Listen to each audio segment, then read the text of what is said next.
Welcome to today's Pantry Challenge. Today we're at the lovely Carterton Community Gardens, so thanks ever so much for hosting us here today. So what's in the box today, I hear you say? So some staples: flour, milk, eggs. The trusty egg. The trusty egg, It's exactly. featured in many of our 14 recipes. No yolk.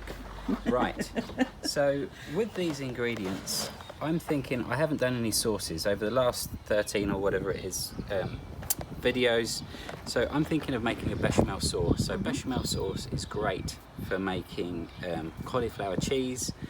Today we're going to be making like a potato gnocchi with a sauce, and again obviously you can't always have cream, so this is your next best thing. Yeah, and obviously when you're making lasagna and stuff like that, you want to make a little cheesy sauce. So that is what it's all about today, and your mac and cheese. People might be a bit nervous about sauces, Anne. So, you know, is it anything to be worried about? Not really. It's just about having a bit of confidence to do it, really. Yep. I suppose. So for bechamel sauce, you always normally use equal quantities of butter and flour. Right. And then traditionally you would have get your milk and you would infuse it with garlic and onion and studded clove and bay leaf. But today we're going to do it a little bit different. We're going to make a sauce. So we're going to actually, first of all, we're going to get some butter, and we're going to get some onion and garlic, sweat that off, and then we're going to make sure there's enough butter. Then we're going to add our flour to it, and then we're going to add our milk to that. Okay. Right, so first of all, I think this pan's really hot, so I'm just going to leave it there because I don't want the butter to burn. Okay. Right, so as I say, we want roughly equal quantities. I would say that would be about 25 grams 'cause on there. And the paper? And try not to get any paper. Right. Okay, and then we're going to put out, we've got literally a quarter of an onion. Finely and diced. Finely diced in Yep. and garlic as well. All right. Oh, the smells. And we really do need to invent smelly vision. We do. Then to that, we're going to add our flour. And how much flour? Sorry, I said equal quantities, so that would be about 1.5 tablespoons. Okay. And it's like a paste, isn't it? Yeah, it forms into a paste, and then to that paste, then we add our milk, but slowly, Okay. a little bit at a time. All right. We'll get our whisk. We've also got a wooden spoon, and look, you see it's gone to a paste, and then again add a little bit more milk.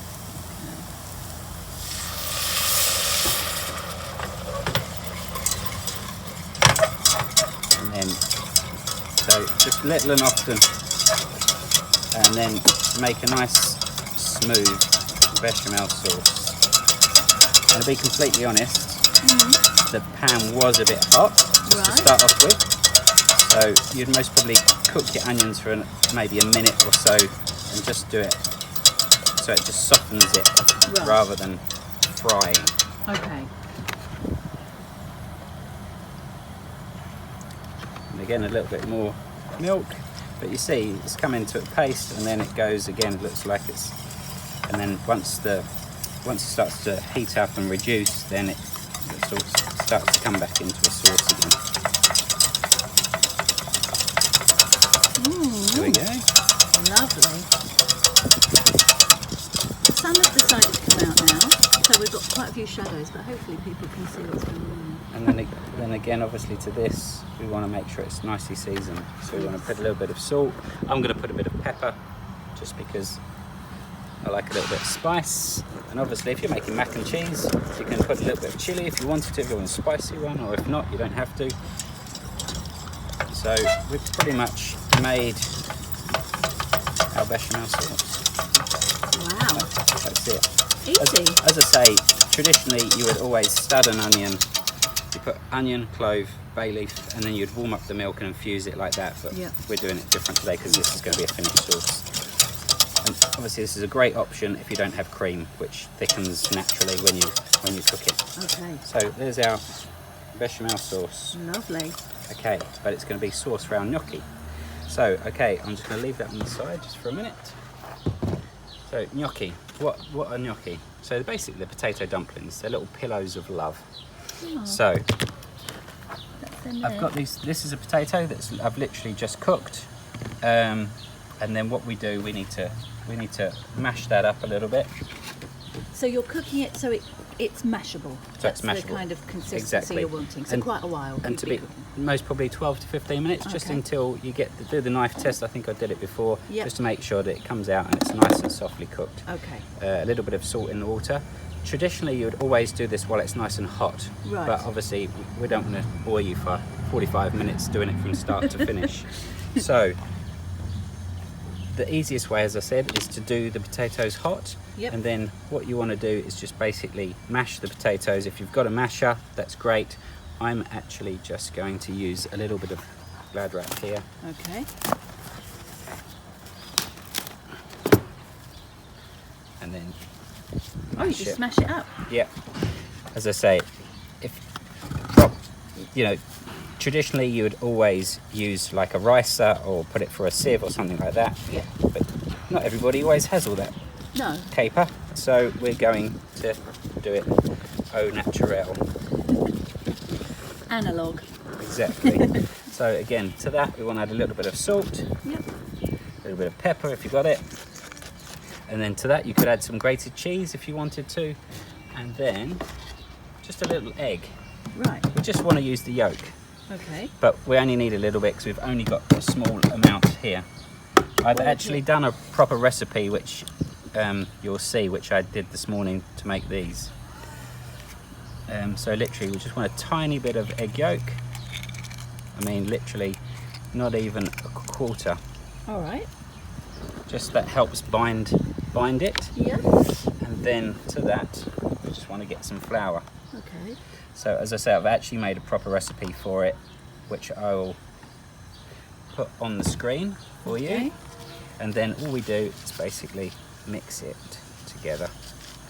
I should have bought a bowl, but I didn't bring a bowl, so that's it. Extremely organised today, Anne. I hear you cry. Yeah. Welcome to my life. But it just shows you what you can do, with a few basic skills, you can kind of get around the things that you might have forgotten. And, who doesn't go camping and forgets things? That's it. I'm totally in that camp.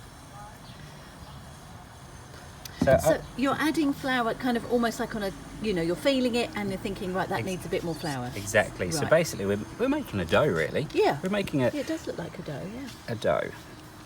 And then we want to really compound it and make it into a proper dough. Right. As I said, if you had a masher, or you could use a spoon just to do this, mix it together in a bowl, it's a lot easier. Yeah. But we have what we have. And as you see, there'll be a few lumps in it because we don't have it. So that's the way it is today. Traditionally it would be perfectly thing, but we don't live in a perfect society. Well, I don't anyway. And then we roll it out like a big sausage. Okay. Wow. Yep.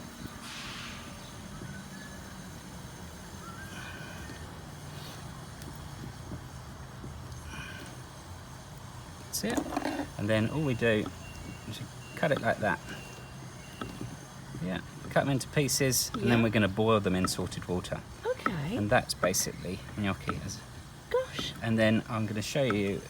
This is just a very quick and easy way of doing it. If you want to be all chefy, and you can roll them into little balls like this. Yes. Yeah, just a little bit of flour, just make sure. And then put it over the back of a fork. Ah, yes. And then you make your little imprints. And roll it over.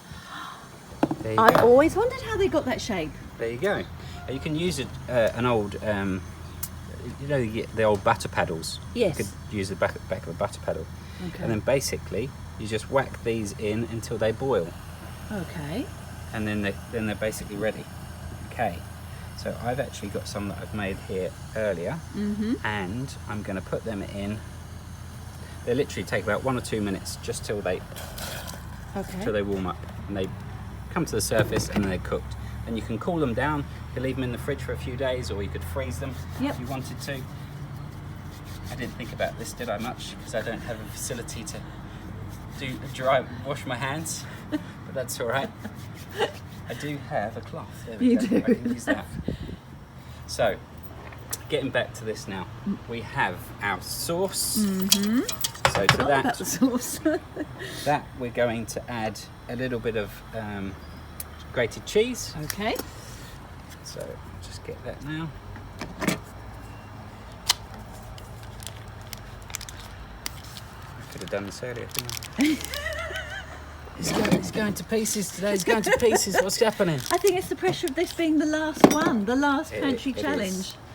And it just shows that actually sometimes cooking isn't easy. No. It really isn't. Even supposedly a professional. Pardon? Did I hear you say professional? So you're adding the cheese to the bechamel sauce. I'm just adding some of the grated cheese. Okay. So basically, as I said, you've made a bechamel sauce. This would be perfect for your lasagna. Yep. Your little topping on there. Now in the past I've made bechamel sauce and I added an egg yolk. Yes, egg yolk basically enriches it and it gives it that lovely colour. So if you put in your cauliflower cheese in the oven, it gives it that beautiful golden colour. It's the same as if you're making Welsh rarebit. Yeah. It's the same thing basically. You're making a bechamel sauce, adding some cheese, some Worcestershire sauce.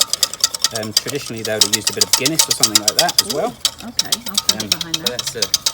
that's another story altogether. And then I've actually pinched from the community garden. We've got some beautiful beetroot leaves here and a bit of chard, and I'm just going to put that in there. In the sauce? In the sauce. Okay.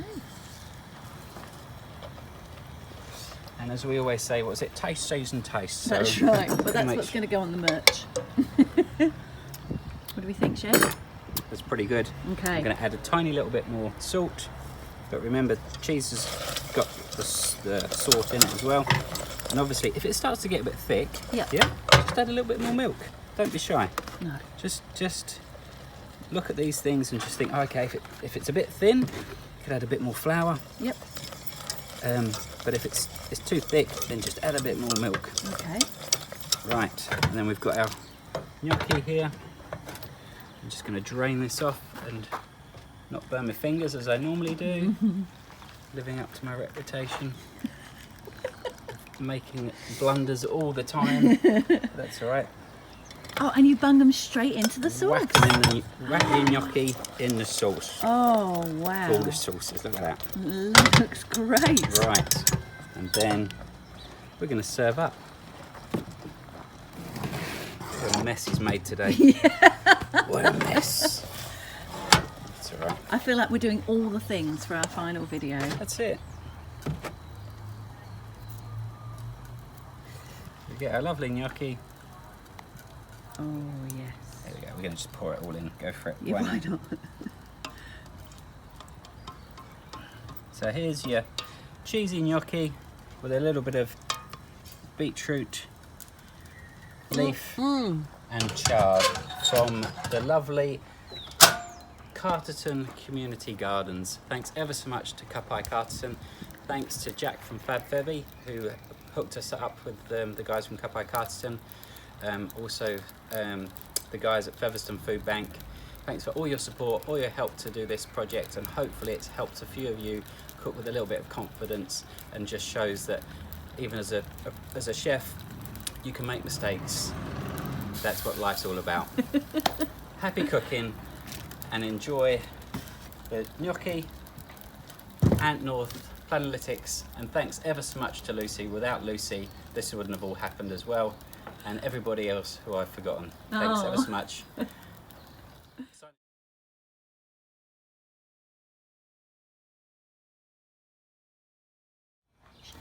Welcome to today's Pantry Challenge. So today we are at the lovely Carterton Community Centre. Garden. Community Gardens. Just start again. Again.